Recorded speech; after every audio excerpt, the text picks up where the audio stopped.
Hey, you guys, my name is Steve Hoffa. Thank you so much for watching. How you become your parents, some of the stories that we have with that. I walk it over with my good buddy Josh Paxton. Thanks for watching. This is the Standing Still Podcast.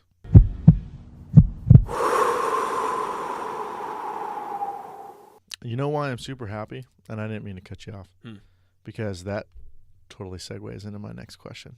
All and right. I've been thinking about this recently because we're talking about childhood and upbringing and kind of you're the product of stuff like that. But here's what I've been thinking about a lot lately is you naturally, and this is like the classic, like as you start becoming an adult of like, man, am I really just kind of be like my parents? You know what I mean? Have you noticed you're 25 now, right? Or are you 26? Yeah. You're 26? God, you're so much older, so much more symmetrical. God, I want to be like you, Josh. I really do. You can grow a sick-ass mustache. It's growing in. I love the fact that it's in its infant stages, but people started calling things sick, and then somebody was like let's just put a little booty on the end of that. Like that's a sick ass mustache, and it works. You know what I mean? It's a great cherry on top of the whipped cream of the mustache market. there it is, man. Dude, I'm talking out my ass. But anyways, so what have you realized in your 26-year-old man, fairly successful for your age? I think I like to surround myself with great people, which is why I like to surround myself with you, young man, even though you're older than me. What do you think? What are some things that you notice over like that, dude? That's totally my dad, or like totally like what are some things that you do where you're like, God, I did that, and it's totally my mom or dad. You know what I mean? And some things that you maybe like. I mean, are you talking just like? I could already tell it's gonna be something funny and not serious coming because you have like a little whisper to your lip. You're like, are you talking? No, because I mean, there's different things. Like I find myself like something my dad does whenever he's. Do you want me to start? Yeah, go ahead. I'll give you an example. Hey, way to cut me off. All right. I'm just kidding, dude. Go ahead. Catch you like a cannoli. So okay, at work right now. I feel like I've been given a little bit more responsibility than I usually do, right? And the way the union system works kind of for an inside wireman is what I am.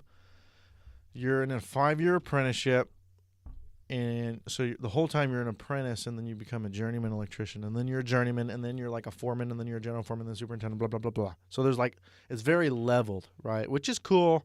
But it also, there's positives and negatives to everything. But it's one of those things where it's like, dude, you're just an apprentice. Shut up.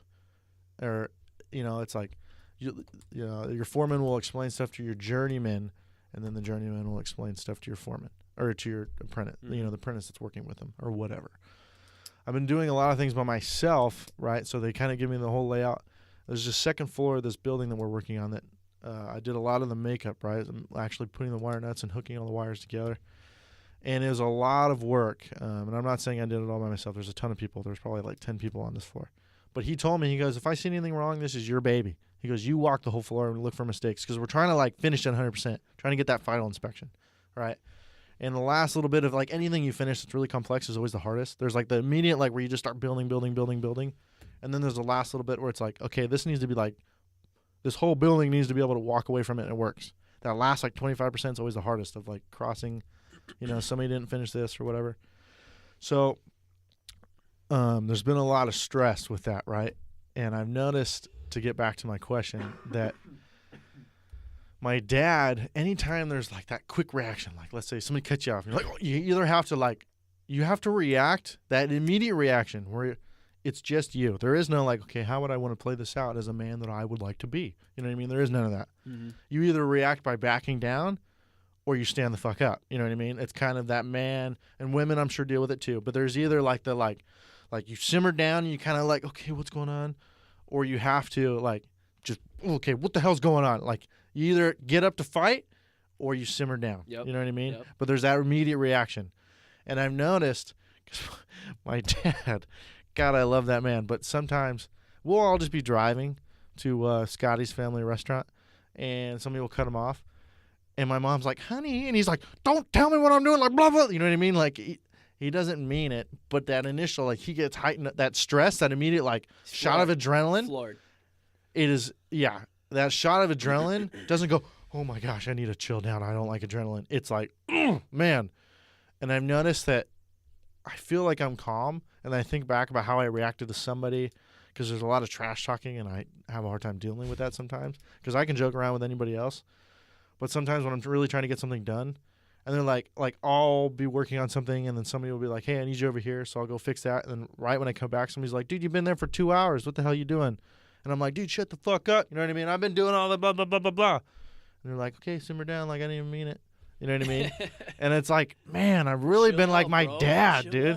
Yeah, so it's one of those, I'm like, dude, that is something I see that I could see. There's, you know, it comes from a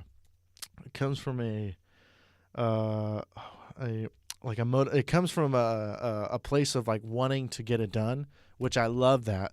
You know what I mean? Because sometimes being motivated is something I struggle with. Mm-hmm. So I love the fact that I'm like, I do want to get it done. I am motivated, but at the same time, I'm like, man, simmer down, dude, simmer down. Like, it's kind of a weird, like, you have to be able to say like, fuck that dude. Like, I don't care about him. You know what I mean? You have to be able to say that, but not wear it. You know what I mean? Mm-hmm. But I've noticed that it comes from my dad. So that's one thing that it's kind of an in-betweener. Like, I'm like, okay, I'm kind of happy that I got that. I'm not just this guy that like backs down and like doesn't do anything. Like, oh my gosh, I'm so sorry. Can you just take care of it? You know what I mean? But on the same side, you got to kind of manage it. Right. Yeah. So, because when I was younger, I would totally be the guy like, all right, who's going to step up? And I'm in the back of the crowd. Like, I'm not going to do that. You know what I mean? So I'm glad that I've grown out of that, like, which is kind of my mom's side. I think she's the sweetest person ever, but sometimes she doesn't stand up for herself. So I'm kind of, you know what I mean? I'm trying to catch that, like, all the positives of my mother and all the positives of my father. And right now at work, I'm catching all the negatives of my father. So it's one of those things where I've been thinking about that a lot. But anyways, did you have anything on your mind, or not really? I mean, dude, there's so many things that I've just recently started noticing that I have. Yeah. And it's not just me. I've got 4 older brothers. Get a little closer to the mic, yeah? There's sorry.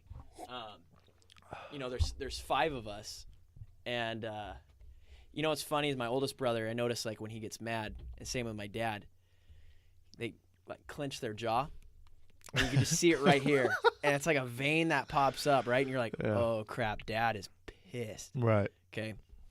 And so he boils. He's not one of those guys that just is exploding. He's not erupting. He just sits there and boils. So yeah, all of us do it. And I noticed that I started doing it too. And I remember looking at my brother and going, wow, man, I don't do that. Right. And what's funny is my wife, actually, she's the one that, I can always tell you're mad because you clench your jaw, and then you've got this thing that pops up right here. Yeah. And but the one thing about my dad is he's a great man, and we're both in the same line of work. I got another family member that's in it, and right.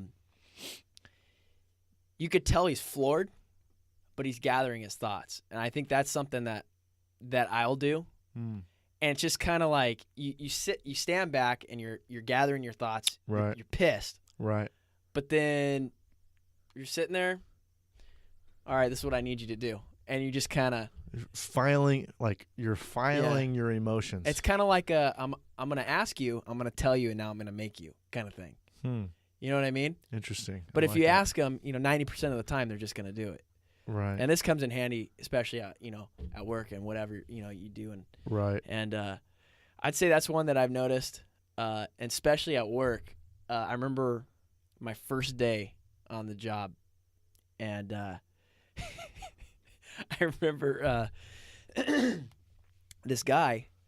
I get out and he's on his bike, and I have to tell him to get off his bike. Right. For anybody that's listening, he's a police officer. So, this is my first day on the job, and I remember telling the guy, like, excuse me, sir, you need to, you're brand new. I'm fresh out of the academy. I'm trying to be a good cop, but also like, so many different angles. There's a lot of weird things happening because one, you're trying to be like, you're trying to do your job. One, I don't even know what I'm doing. Right. You're in the academy and everything they teach you there. Right. The second you're on the street, it's like boop, out the window. Really? You know what I mean? And then you have a training officer that's, watching your every move and documenting your every move. Yeah. And it's kind of like this, all these cameras on you. You know what I mean? There's so many. I don't know. It's really stressful. Under the scalpel. Yeah. Yeah, but you're trying to. You don't know how to talk to people yet, and I just remember where I realized I had it was, we stopped this guy, and he was I forget what it was for. He was wanted for something, matched the description, ended up being the guy. So the guy ended up going to jail. But I just remember hopping out of the car and, excuse me, sir, like, get off the bike. And he looked at me and just told me, hey, F off, bro. Right. I'm like, wow. Well, my dad did it, and it happened 90% of the time. This guy didn't get off his bike. And then I just remember that moment. I just, like, totally forgot that I had a training officer watching me. And I just, dude, I'll give you 2 seconds to get off that bike. Right. Or I'm going to take you off the bike. And dude got off the bike. And I just remember, like, I was, clenching my jaw. Right. I was mad. I'm like, dude, you didn't get off the bike. Right. But I'd say that's something that I've really noticed that I have, and it's good. But it also, if you don't manage it, kind of like what I was just saying with you, right? It could be bad. Because that's the one thing you don't want to do is be that cop that thinks he's macho and I'm going to tell you what you're going to do. You know what I mean? Right. You try to keep emotion out of it, I would imagine. Yeah, but I still try to keep that. I'm going to ask you first nicely. Right. And then I'm going to tell you. What a bullet dodge for that guy, because he's thinking it's a cop, but in reality, it's a cop on his first day, and it's not only the stress of you're going up to some stranger, like some random dude who knows what he's going to do. He could just pull a gun on you, but you're under like you're so stressed already just getting out of the car, like just sitting next to the guy in the car, where he's just looking at you, judging your every move. You're stressed. And then now you got to go perform. Well, so you're stressed going into the situation. Oh, it was terrible because the academy was horrendous, right? Right. I mean, it was fun. I would say it's the best, worst fun I've ever had in my life, because you have all your buddies. You're getting destroyed, but you're getting destroyed with all your buddies. Right. And you actually work towards something, and you feel like you earned it at the end. That's cool. But then once you get to where you're going, and you're in the car, and it's just like, your head's spinning. Because it's like, here's all this paperwork, here's this, here's that. Oh, do you know how to do this? No, well, they should have taught you that. Right. The academy, they're writing it down. You should know everything, right? And I mean, and if you get so many marks down in your book, you're fired. That's tough, dude. Yeah. That's the joke with the with my job right now. If you're a 5th-year apprentice, right, you get raises for the apprenticeship, but then once you graduate, it's still a decent jump. Like from 5th-year apprentice to journeyman electrician, there's still a big pay raise. So the joke is always the most valuable guy in your job is a 5th-year apprentice, because he knows a lot. He's been in the trade for 5 years. He can work pretty good, but he's still way cheaper than a journeyman. And the most worthless guy in the job is a first-year journeyman. Yeah. So it was a joke today. I brought that up. I got with this new foreman today, and he's yada, yada, yada, and I have school next week, right? It's this training thing for the union. And so obviously I have to take off work, and he's like, oh, dude, we're just starting these huge solar panel array on top of this building. And he's like, oh, dude, you're leaving me or whatever? And he's like, dude, you're my 5th year, man. Like, blah, blah, blah. He's like, what am I going to do? He's like, you're my bread and butter. And I'm like, bro, in 2 weeks, I'm going to be your worthless guy on your crew. Like, don't even trip. I take the test in like 2 weeks. But it was a funny